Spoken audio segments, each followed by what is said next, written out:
Welcome back to another episode of the Pickle Pulse. This is pod number 2, and this will be our People of Pickleball segment. We are so stoked and so happy to have 2 of the founding members of the Arlington Iron Paddles. We've got Jimmy Brown. Great to see you, BG. What's up, my brother? Oh, man, listen, this is great. We're living the dream, baby. This is great. Absolutely, and we got Coach Pickles in the house. Happy to be here. Thank you. So, boys, I got to tell you, I wanted you guys on first for a couple of reasons. One is I've been watching from afar. I come and play a little bit here and there, but watching from afar for the last 3 years at what you've created. I mean, and essentially you have a small group that has grown out of control exponentially. That's right. Of people that love to play pickleball, and it's across all levels. That's right. And it's just been really, really impressive. So what I'd like to do this morning is just learn a little bit about you guys first, and then I want you guys to help the world to do what you did, to create more killer groups of people and even fun events. I can't wait to get into that. You guys held one of the best events that I have been to in pickleball last year. It was so fun. Different, and, wasn't it? And Pickles has a really bomb story because he was lights out that day. Yeah, he was. I mean, so good. So He was. I'm really excited for the world to know just a little bit about you guys. So why don't we start with you, Jimmy? So how did you get into pickleball? Okay. And do you have a paddle sports background? Sure. And then what essentially brought you to it? Did it fall in your lap? Well, so I played 3 sports in high school, baseball, football, and basketball. Was terrible at 2 of them. Terrible. I was the worst defensive back in the history of high school football. And that's coming from my father, who played it for the Green Bay Packers in the first 2 Super Bowls under Vince Lombardi. So everybody said, "What the heck happened to you?" I said, "I don't know. I'll blame my mom." So my mom did not like that joke very much. But I was a pretty good baseball player. So I played baseball in college, sat the bench, but I was at Georgia Southern.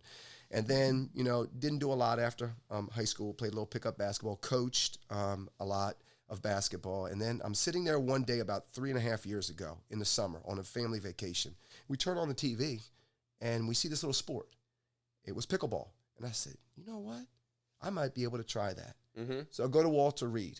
Okay. Out of the blue. And I got a $5, $10, $15 paddle and started playing and entered my first tournament 3 years ago. So yeah. You saw pickleball on TV? It was on TV, and I don't know where it was, if it was on ESPN News. I don't know, but it was definitely on TV, and they were playing because I was sitting there with my buddy, and I'm like, I think I could do that. Yeah. I think I could do that. Even though I didn't have a paddle sport background, I think I could try that. Okay. So went out there, threw myself in this tournament, had no idea what was going on with the rankings or anything, no clue. And I ended up playing an 18-year-old who killed me the first match, and then a 21-year-old who killed me the next match. But the funny story was this. So I'm playing this 18-year-old, and I got beat really bad in singles. So I'm sitting there after the match, and I look over, and he's getting ready to play this little meek, mild-looking kid. And I said, oh, no. This little kid is going to get whooped. This is going to be really bad. Mm-hmm. The kid ends up being Jonathan Trong and ends up beating the guy I played 11-1, 11-0. So I felt awful after that. So Jonathan was what? He was 12 or 13, yeah, but he's this meek, mild-looking little kid who walked in, and it was unbelievable. He's not so little anymore. Exactly, and it goes about everything, and this is why I love the game so much, because you can't judge a book by its cover. Mm-hmm. You just never know. Age, size, it doesn't matter. But getting back to what we were talking about there, getting into it, so after that point, even though I got beat so badly, I loved it. I craved it, and it's the competition, and part of it's the idea I really thought I could get better. And then it gives you, you get to be my age. I'm in my 40s now, and you need something competitive. Mm-hmm. You need your competitive juices. And I saw my dad do the same thing when he got older. He got into rowing, which he'd never been on. A Brown's never been on the water in their life. We don't do that kind of stuff. But I saw him get competitive with that. So I'm sure it's the same kind of thing. Mm-hmm. So that's where my background started with pickleball. Okay. Yeah. Okay, gotcha. Yep. So you were hooked, and initially what kept you there is you're like, I can get better. I thought I could get better. And I said, look, it's especially love singles because I'm not letting down a partner. Yeah. You know, I feel so bad when I lose. If I don't do well for my partner, I feel bad. Okay. And so I'm like, with singles, okay, number one, it could give me an opportunity to get in shape. Number two, I think if I get to the senior pro level, it's kind of like what it was in baseball. When I was 16, my dad put us in this league where we played older teams, guys that had played in college, guys even that had played semi-pro baseball, and we got our butts whooped for 2 years.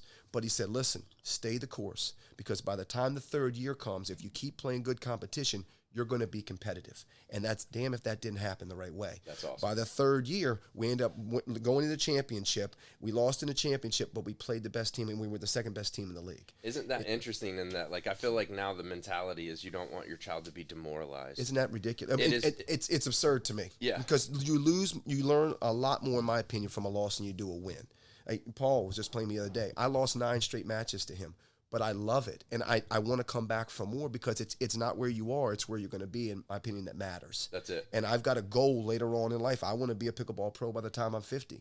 So I take my butt whoopings now for the next 3 years, but hopefully I can, by the time I'm 50, I'm ready to go. And, like, health-wise, dude, you look like a different person today than when I met you. Well, I appreciate that. And it's been a lot of work. And I said, you know what? If I'm going to make a go at this, I'm really going to try to really invest in myself. And so for about the last 2.5 months, I've no fast foods, no pizza, no sweet drinks, no desserts, nothing. Wow. And I'm working out. I'm getting up at 4:15 every morning. I'm working out about 45 minutes a day. I'm running. But again, it's a means to an end, and it's a discipline. And I've seen it. I'm seeing myself changing my body and get better and better and better. Now I'm still getting my butt whooped by really good players, but that's all part of it. So it's a lot of fun. And Paul, are you helping him with stretching and keeping his body together? Well, Because I know that's something you're way into. You know, I could always be more into it. Stretching, I'm not helping Jimmy. You know, maybe I might mention a certain stretch, or I'm doing the foam roller and trying to get people to stretch afterwards, maybe a little bit. As most people know, most pickleball players, man, they don't even warm up at all. They just hit a few dinks and they're like, I'm ready to go. It's like, what are you talking about? That's my total style, man. Yeah, that's what I've been doing. That's what BG does. It drives me crazy. And I understand dinking, you know, it's kind of like a good little warm up. It's like you're doing a little lunge here, a little lunge there, and it's kind of like a little warm up. But man, we need to be doing dynamic. Everyone needs to look into a dynamic routine, even if it's just 1 minute of jumping rope without the rope, just right there, just hopping around with the wrist going around. You know, we need to warm up better and then stretch afterwards. Mm-hmm. Very important. So if you play for an hour, you should be on the ground stretching for 5 minutes. Every hour you play, 5 minutes of static stretching. I like that. I like that. Take it to the bank. It just helps. So Jim, Yep. We've heard a little bit about how you found pickleball. Sure. So 23. Sure. How was it for you? Like, what were the things that you were working on, and then what are your goals for 24? Well, my backhand is still a D-. So if I'm ever going to make a jump, I've got to get better with my backhand. Mm-hmm. So that is definitely what I've been trying to do. Is when I'm playing singles or even doubles, anytime I'm returning the ball, I'm returning and hitting a backhand. So even if it's a detriment to that game at that time, it's a means to an end. Okay. Because again, I've got a 3-year goal. Okay. So it's about getting a little bit better each year. So maybe it goes from a D- to a C- next year, or this year upcoming, and then a C- to a B-. But by the time I'm 50, hopefully I'm good enough where I can hit that for winners like Paul does all the time. So are you going to play any big tournaments? Sorry, Paul. Yeah, no. Yeah, well, I've got one coming up in December. Mm-hmm. So I've got the Legends in December, and then I'm going to try to go to the PPA one in what's called in Virginia Beach. Okay. And that's it's APP or PPA, whichever one that is. I'll be there as well. You'll be fantastic. I'll be there. Paul will be playing in that. Fantastic. Dude, the funny thing is when we travel to the ones close, though, it's basically like playing Northern Virginia at a PPA. You're going to see all the boys there. No, that's exactly right. That's it. And I'm hoping that because I'm really excited for what Paul's going to be able to do. I think he's really got an opportunity to really make some noise here in the Senior Pro Tour this year. I'm really excited what that could be. I'm excited for that too. Yeah, I think he's whipping the snot out of me. Not that I'm not good. No, you're good. and listen, he makes people that are good look really bad. Yeah, so, and he's that good. Yeah. Well, I mean, listen, it's day to day. I have a background of tennis, and it really helps. But I guess Yeah. How did you find pickleball, Paul? I got injured. I mean, I got tennis elbow. I've been teaching tennis for about 30 years, and I looked down upon pickleball in the beginning. I thought it was, beneath me. What is this sport? People playing on our tennis courts. What are these lines in the way? Can't tell what lines is going on. So I looked down upon it, but my girlfriend and myself, we got injured. I got tennis elbow out of nowhere. I mean, I've been healthy. I still have I don't know if you can see how pointy that elbow is. Wow. So I actually could. You could kill somebody with that thing. Yeah. I don't know what's going on with my elbow, but my elbows, it doesn't hurt playing pickleball. So, she got injured her hip. I got injured my elbow. We said, let's look into finding some other sport we could do together. And pickleball was there, and seemed like there's a lot of people playing that you could play with. So we tried it. And tennis players kind of right from the get-go have a little bit of an advantage.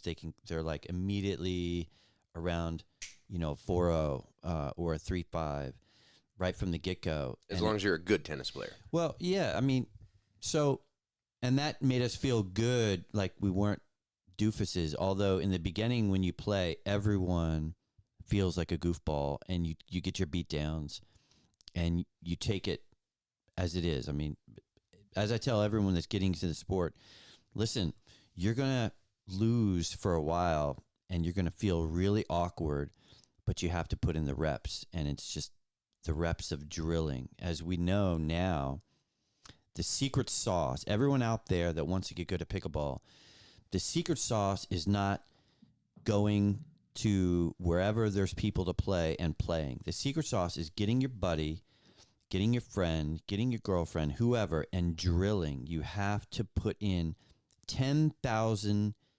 repetitions of drilling to be good. Now, certainly there's drills for drilling that you can look up on the internet. There's patterns of things cross court, but if you don't put in the time to drill, you're not going to get better quickly. You're going to get better really slow, and it's going to be annoying. So you've got to go out and embrace the drilling and love the repetition of missing in the beginning, that drop, the hitting that tape again and again. You're hitting the tape. What the hell am I doing wrong? Just keep practicing, and then you're getting the drop, boom, over and over and over. So you got to drill. So it sounds like a big part of your story is you wanted to get better. You wanted to be heavily competitive. You had an end in mind, I guess, from the very beginning. Well, I didn't have, like Jimmy had this vision. I didn't have that. I just wanted to do something injury-free or pain-free. And so, but yes, I'm very competitive, and singles is what I prefer. It's what I'm better at. Mm-hmm. And so, as Jimmy was talking about, cutting down on the carbs and the pizzas and everything, I'm trying to do a little bit of that too. But man, when you put in 25,000 steps, you want that pizza, man. No doubt. So kudos to you for cutting that out, because for everyone out there that wants to lose weight, that is very important. To cut down on those breads and the sugars. But you crave them. I feel like a lot of the coaches, the tennis players that I've worked with, and especially singles hitting quality backhands, it's a lot of footwork. It's obviously you need the speed, which I think is why you guys are talking about weight loss and getting more fit. But the footwork aspect comes into it as well. How much do you, not to get too far ahead, but when you do teach, how much do you talk about footwork or you focus more on being quick, being fit? Not that much for me. If I can tell someone has a problem with their footwork, that it's a big jumbling mess, then yeah, we'll address it. But, yes, little steps. I mean, if you're hitting a two-handed backhand, you got to get closer to the ball. So you have to have a little bit more, better little setup steps. But I want people to be open, especially like singles, learning to do open stance in the corner, stretching out. And because you don't have to have as good footwork. Well, you kind of do, but you're not crossing over. And that's important with pickleball, whether you're at the kitchen line playing doubles or even singles in the corners at the baseline from corner to corner, learning to, we've all seen the videos of Novak Djokovic and Rafa Nadal in the corners stepping out. and their open stance. If you can master that type of movement, it's so much better for your hips, your knees, your ankles. So that type of footwork is the golden sauce, in my opinion, from 30 years of teaching and then, going into pickleball and experimenting and figuring out that, hey, I have to do it actually like tennis, where I have to be open stance. So saving the knees, yeah. So like singles is your specialty for sure. I mean, you whip most of us in it. What is your goals for like 2024? Is it to continue growing your business? Is it to be better and play more tournaments? Well, for me, my life has always been more of kind of taking things in the flow of what happens. I would be better. I would certainly be a better person if I had structure and had goals and I was writing them down. I'm just very much like a surfer, just like Day to day. Yeah, day to day, going with the flow. I like that. I like that. Paulie buckets. That's it. I prefer to enter the tournaments like the last day of the expiration date. To see all the people that get in there, just to make sure I'm healthy. I don't want to enter it way in advance. Some people are entering the tournaments way in advance, and so I don't know what to tell you other than that's just my style. It's probably not the best style, but so Paulie buckets is a flow state. There's no doubt about it. Just flow, baby. Just flow. Paulie's flow. Yeah, I mean, preparation is important and all that, and to have a goal, and you enter a tournament a couple months ahead, and then you're starting training and you're working hard, and it's a good motivational thing to do. But I'm on the court. I'm coaching pickleball. I'm drilling with people, and I'm putting in at least 15,000 steps every day, even on like an off day. And so the last thing I want to do is to overdo stuff. But it's a beautiful thing, this sport of pickleball. So anyone out there, I figure everyone that's watching this show is a pickleball player. Am I right? Do you think so? Yeah, for the most part. My mom's probably watching. She doesn't play. Oh, but we got to get her Mom. BG. You got to get her into it then, man. I've begged them. Believe she me. won't do it? No. Competitiveness and my mom, no. Doesn't happen. Never. Well, listen, that's a lot of people's story, though. They started off like that, and they get that bug, and then you never know. That's it. I mean, believe me, I've been trying to plant the seed. well, let me just say, the other day, I'm monitoring a drop-in for some players, and just watching people play and have these grin to grin, the huge smiles on their faces after the points or in the middle of the points, during the points. Yep. They're just having so much fun. Yep. And for me to be able to, not even on the court, just on the side, watching people have so much fun playing pickleball, it doesn't look like they're competitive. It looks like they're just having a blast. And it is so rewarding to be able to share that moment with these people, even from just watching them. And it's such a great sport, because really that's what it comes down to me. People are having more fun than they've ever had. You know why that is too, I think? I was not a tennis player, obviously, growing up like you were, but you can have these sustained rallies, and it doesn't matter how old you are. And in tennis, it seems like it's a lot of playing fetch. Yeah. Especially with you when you get older and you can't move as well. The court's so big, and even if you're playing doubles, it's 3 shots and then you got to walk and get a ball. And then the games could take 30 to 40 minutes. Well, here, you can play a competitive game, hit really good shots, and you play in 15 minutes. Yeah. And then you talk about it afterwards because the game's over and you have to wait for your next game, and then you jump back on with other people. So the social aspect of it, along with the ability to be able, it doesn't matter. It carries over all ages, cultures. It doesn't matter. It brings everybody together in a short span. That's why I think it's phenomenal. No, I love it. It's a great game. I love it. Well, I as I said in the intro, you boys have created something really special in the Arlington Iron Paddles. I mean, this is a group that has grown from a couple of guys to how big is the group now? What are we at? 3 on the WhatsApp group? 300 now? 300 WhatsApp, different WhatsApps too. Many different categories of WhatsApp. We've got the AIP Eats section. All We've got buckets, the AIP Eats. soon we'll have maybe a travel. And we're gonna like have. We're trying to get fashion. into teens, which we'll talk about later on too, which I Yeah. think is a big part of our 2024. Okay, so growing the sport. Growing the sport. Yeah. Well, from but you the know, ground up. and this is the crazy thing. When you sent us the questions ahead of time, it was, you know, the original idea of this was not this. It was 4 guys. It was me, Tony Huffman, Jim Reed, who does the refereeing, and Tim Ryan. It was during COVID. I was teaching, but we were at home. So I would get up in the morning, go to Walter Reed at 6 some in the morning, and the 4 of us would meet. We could barely see anything. There was one light, and it was cold, and we were playing, but all 4 of us just met up. So we started calling ourselves the Iron Paddles. Well, let's fast forward to this year, where it kind of took on a new brand. There was a gentleman called me on the phone and said, look, you really need to start to try to get into this. And so we kicked the tires on looking at a facility. Okay. So we had this huge meeting at Ruthie's all day. We called about 20 of us maybe there. Right. And then we threw these ideas around about what this was going to be. And then we said, you know what, if we're going to do this, we really need to make it a business. So 5 of us put all our chips in the middle. Jeff Vollmer, Ishan, Chitterjee, Chris Abdullah, Paul, and myself said, you know what, we're going to try to make this a go. Okay. So we put all our chips in the middle. We started doing these pop-ups. We started the WhatsApp group.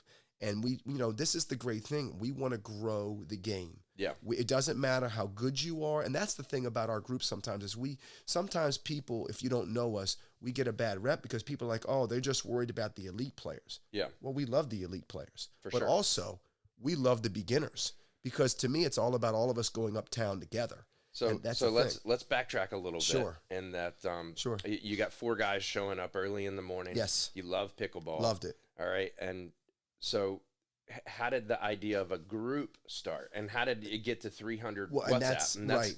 Because that, to me, as a Right. person who's never done anything like that, that Right. seems like a lot. Well, it was all about, you know, one of the mottos that we all have is we don't want to break up the group. So we love it when that group of 4 that started said, you know, we would play after a couple of years, we played from time to time. Life got in the way of some stuff. And, you know, then the next group that we were going with was that group that was at Ruthie's all day. And we all had the same goals. A lot of us wanted to get better at pickleball. A lot of us, like Paul, wants to be a pro. I want to eventually be a pro. And I'm sure a lot of these other people do too. So we said, you know what?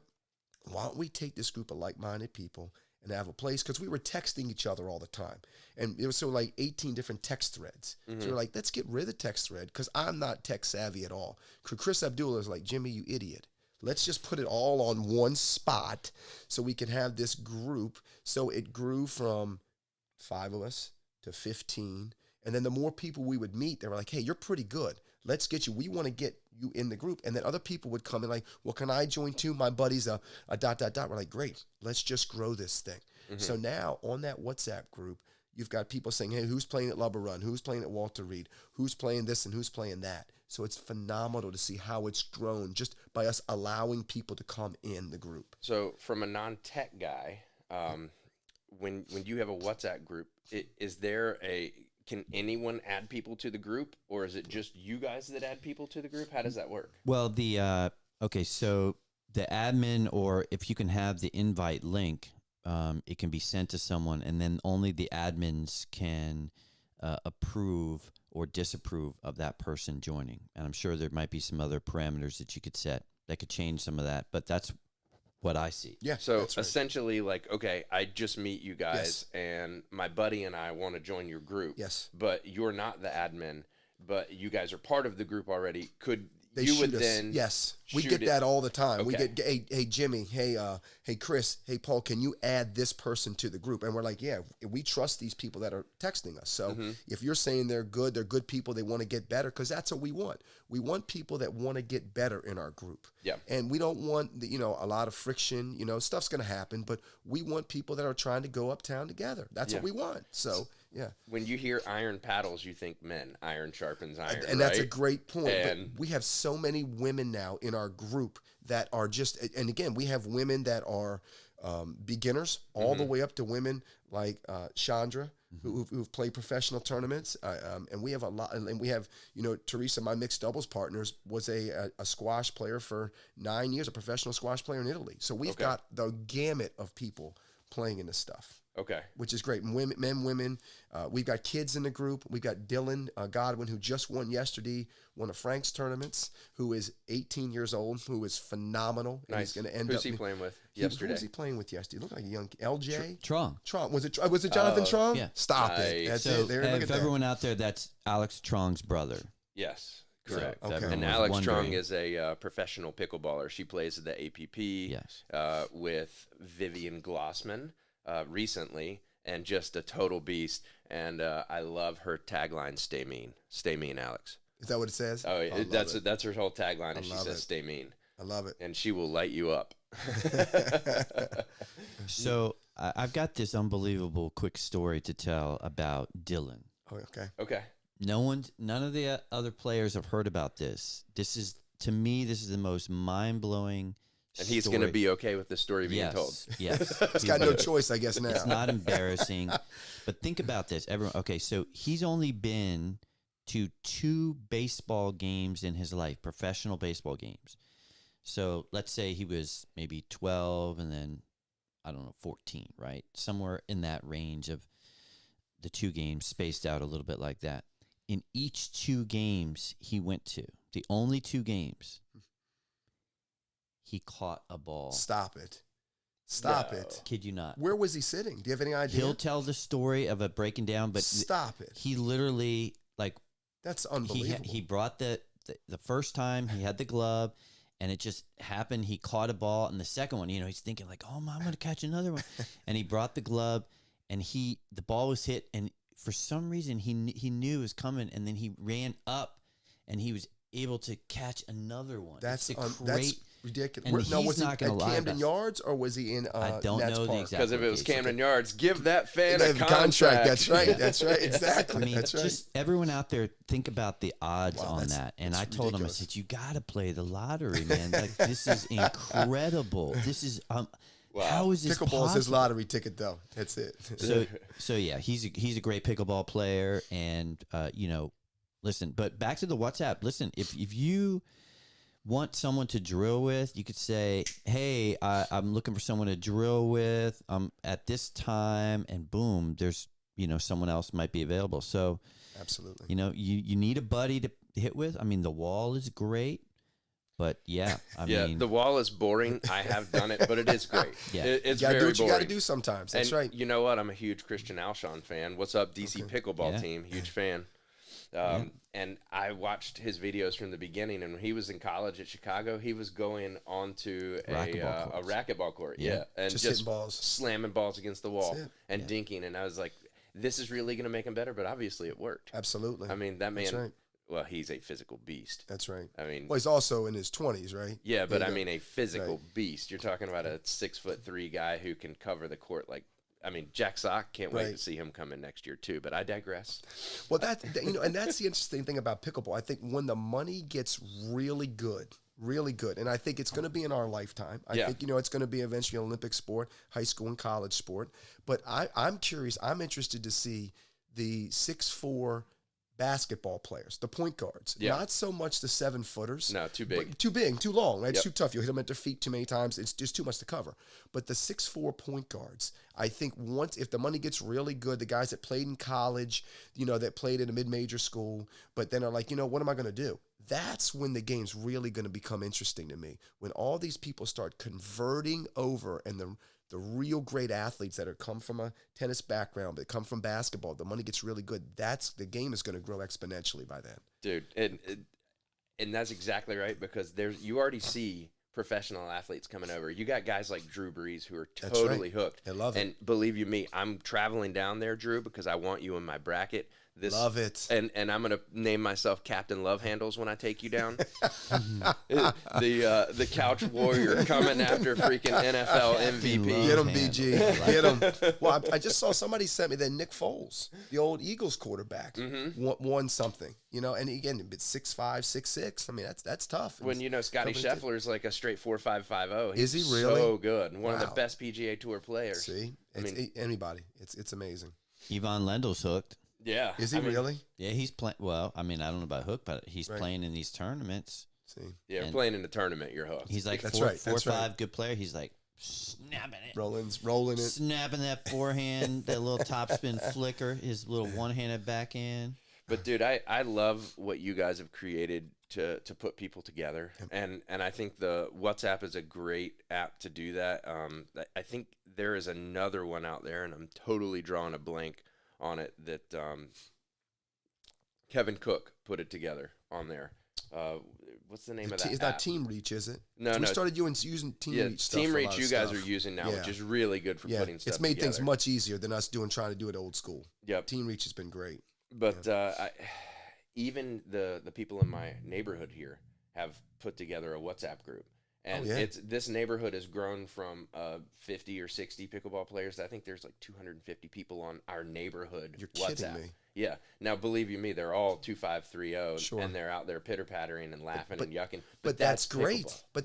But that's what makes this so good. Is it keeps people competitive. It keeps them moving, and that's what's so phenomenal about this. Is as opposed to sitting on their couch and doing nothing, or just going for a walk. You can do something active and competitive. I love it. So you guys have taken it from growing a group, and an app, to what you did last year. Yes. And what you did last year was phenomenal. Number one, it took me by surprise when you guys were telling me about it. I was like, how is Jimmy pulling this together? How are you guys doing this?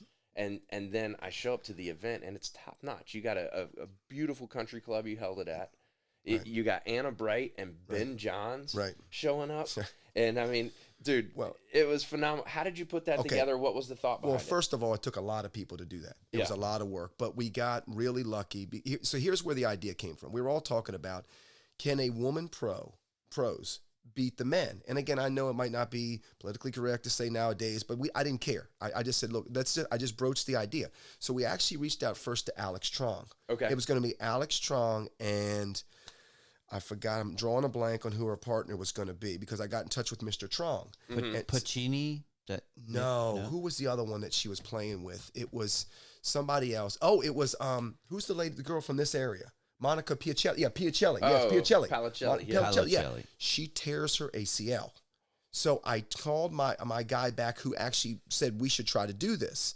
His name is Patrick Bransford. Yep. So I said, Patrick, we got two choices here. We can go with this, or we can try to go all the way in. As I said, but it's going to take a little bit of money to do that. He said, Jimmy, let's make it the best thing we can do. So I said, okay. I said, I'm going to reach out. So I reached out to Eric White. Yep. So Eric at Yola. So Eric's like, Jimmy, I think I can get you Anna Bright and Brooke Buckner. Let's go. I said, hey, sign us up. So he was able to do that. So that was fantastic. So we set that up. Then the next thing you know, is a guy named Ken Lamar that I knew. And on a whim, I reached out to him and said, Ken, hey, look, I hate to do this. We haven't talked in a while, but I know you're friends with Ben. If you see Ben, just tell him we're doing this event up here by his neck of the woods. Would he be interested in dropping in to say anything? Mm-hmm. And damn if he didn't reach out to him, because they saw each other on a trip. And he said, Jimmy, he would be interested in him. Funny story about that. So Ben says, hey, listen, he'll get in touch with you sometime. So this guy calls me on a 7 o'clock at night, and he didn't give his name. He just started talking to myself, and I didn't know who I was talking to. And eventually he's like, it's Ben. And I was like, oh, Ben Johns. Oh, and so everything changed. So it was crazy. So wait, you had a conversation I was having with a him, conversation. I was talking, because I thought he was just a sponsor. He wanted to sponsor or something like the event or whatever. He's a guy. I get phone calls, was getting phone calls like that. And so I was like, oh, okay. And he said, no, it's Ben. I said, oh, okay. This is a little different then. It was through FaceTime, but he didn't have his FaceTime on. It was just through the audio of it. So anyway, long story short, he ends up coming to the event. was phenomenal at the event, signed all kinds of autographs, kissing babies, doing whatever it took. He was just a great guy. Oh no, he was there. off on the side nets, warming up with everybody, Yes. dinking and like playing. Yes. I thought it was Totally so cool. accessible. Totally cool. Amazing. Yeah. And well, the country club we really spent a lot of time researching.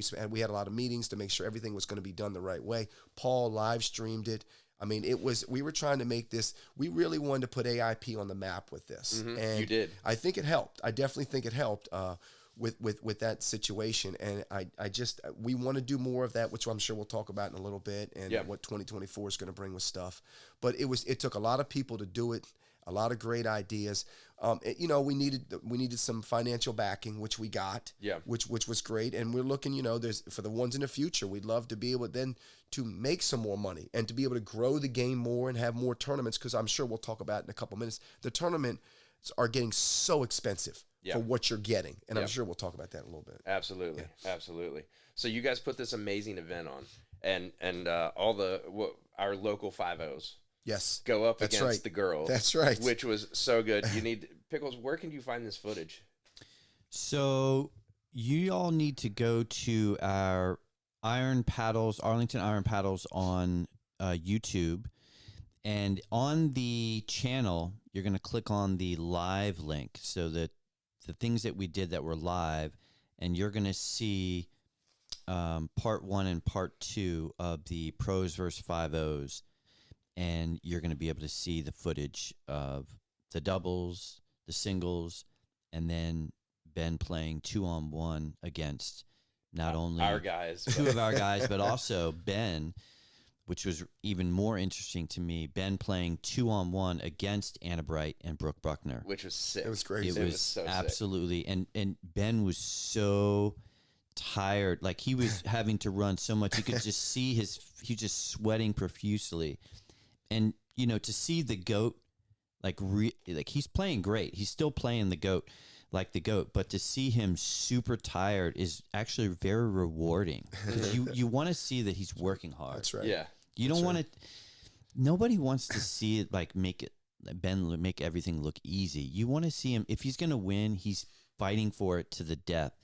And so – although I will say, when he was playing our local 5-0s, he made it look pretty damn good. Yes. It was pretty awesome. But Spanners and John put up a good fight, though. That's tough. They though. did. They did. Now, real quick, shout out to Kovar Gregory, who actually at the event suggested that Ben play against Anna and Brooke, because Anna and Brooke saw it, and they're like, that would be interesting if we did that. So shout out to Kovar and Ben. Kovar, shout out to for you, them buddy. for doing it as well, because they put a lot on That's the right. line where if they lost, That's right. then, The reputation. a little rep. Which we'll talk about in a second, I'm sure, with Paul playing Absolutely. against Anna, yeah. And so I personally, like girl power, as a father of 3 daughters, 1000%. really enjoyed watching the pro girls whip up on our local 5-0s. Absolutely. It was because amazing. there was a lot of smack talk coming out before that. I'm sure. Austin Laddick, shout out to Austin. Austin. He was convinced he was going to work them, which I laughed so hard at. I was like, you're going to just eat those words, Bubba. And I think a lot of guys did. So that was really cool to watch the girls and the 2-on-1. So I think the biggest thing is you guys had a crazy successful event. You've taken a grassroots group and grown it into something really cool, which I think a lot of people across the country are trying to do across the world. Right. I know that pickleball is the fastest growing sport in America, but I would say that India and Asia are going to catch up and overtake us. 1000%. I know that the pickleball in India is outrageously good. Is it really? As a matter of fact, I'm thinking I'm going to try to make a trip sometime this year in the Check it next out. 18 months to go play, That's to a promote, great to idea. do some pods. It'll be fun. Yeah, that'd be great. It'll be really, really That'd be fun. great. So what does 2024 look like for AIP? What kind of cool events do we get to look forward to going to? Do you guys have anything on the calendar? Like, what's next? Well, hopefully our goal is we got a couple guys that are I think Chris is leaving to go to California, but hopefully he's still going to stay in the mix. And Ishan's right now training for the military stuff he has to do. But we're hoping to meet real soon, and I'm hoping that, number one, we're able to put on 3 major events this year. We want to put on 3 major terms and make them. I think we really have a Paul calls it the special sauce. I think we have a special sauce in the way we run our tournaments with the program that Jeff Vollmer came up with. Makes it real simple to run a really phenomenal hourly referring to shout your out to pop-ups? Jeff. shout out the pop-ups. The I think pop-ups. the pop-up the El Jefe, that's right. He's so good, The dude. pop-up stats that he does and the real-time stats with everything like that. I believe we can do that and make it where we can run the tournaments much more efficiently than a lot of other places can do. Okay, so I'll say something to this because Sure. I've played You've been in the pop-ups. BG. I have. That's I've right. won 2 of them. There you go. Look at I've shout got my out to butt BG. kicked in many more than 2. So have all of us. That's right. That's right. That's right. But the pop-up format is phenomenal in Yes.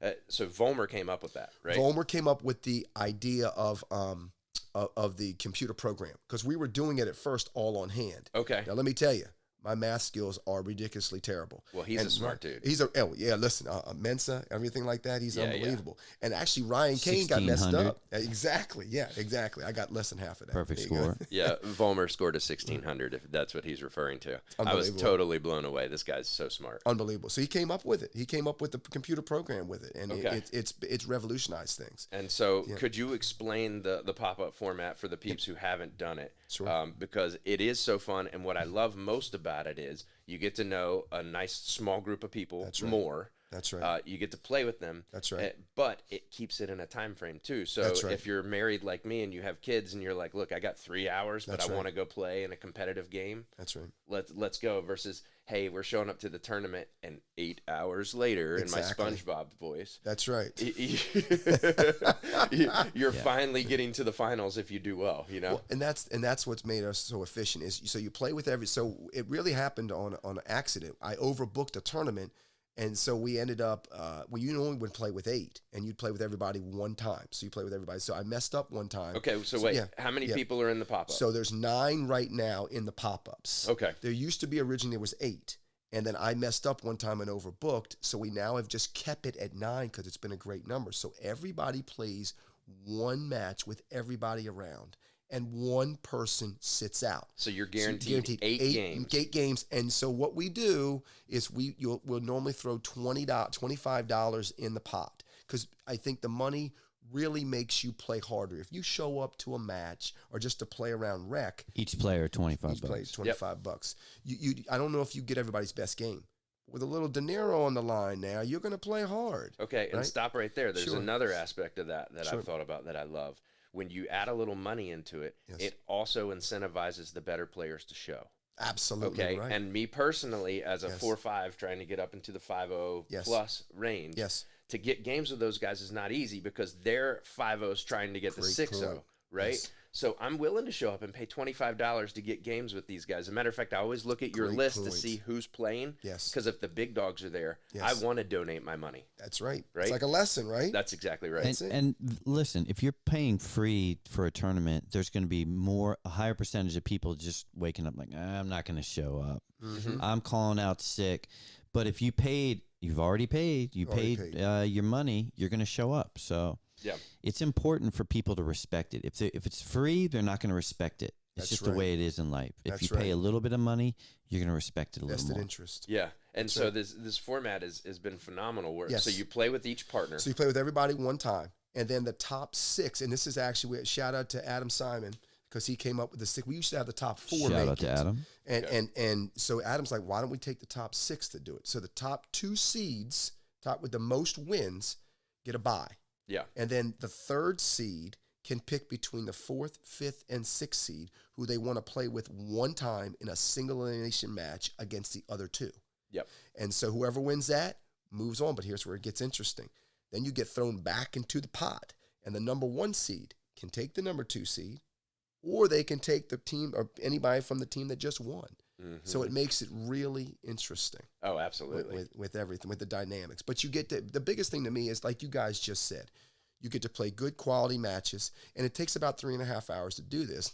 But the next thing that makes it so good is you're meeting new people that you might not have played with before. That's right. And we're growing the game. That's exactly right. And so everyone out there that's played tournaments before, here's the problem with the other tournaments, the regular structure of the tournaments that you probably all can relate to. That gets eliminated with what we're doing. So you play in a tournament and you're playing, and you actually, let's say if there's a back draw, there's a winning bracket, you might have to wait 2 hours or an hour and a half sometimes in between a match. You've tightened up, you play a match, now you're going to have to wait another 30 minutes. Sometimes it moves quickly, but sometimes when you're dealing with the back draw, there's always going to be like a wait of an hour. And that hour wait is really the worst thing you want to do for your body when you're going hard and now you have to stop for an hour. You tighten up your muscles, so we're eliminating that. I think if you can have a tournament where in your bracket it's constantly moving, constantly going, it's going to be better for everyone. That's right. Yep. Yeah. I completely agreed. Definitely agree with that. And it's more fun. And I think the one bye for like 15 minutes that you are out. Yes. It's just one game. That's one game. But it's nice because you just get a little bit of a breather in That's there. right. Unless it's at the beginning or the end. That's right. Exactly. Unless you're notoriously late, which some people are. And then you get a first round bye. That's right. Exactly. That's right. Well, guys, I absolutely appreciate you sitting down and talking to the world about what you've created. It's so impressive. I love the AIP group and all the guys that I get to play with down there. We could shout out names for days at this point.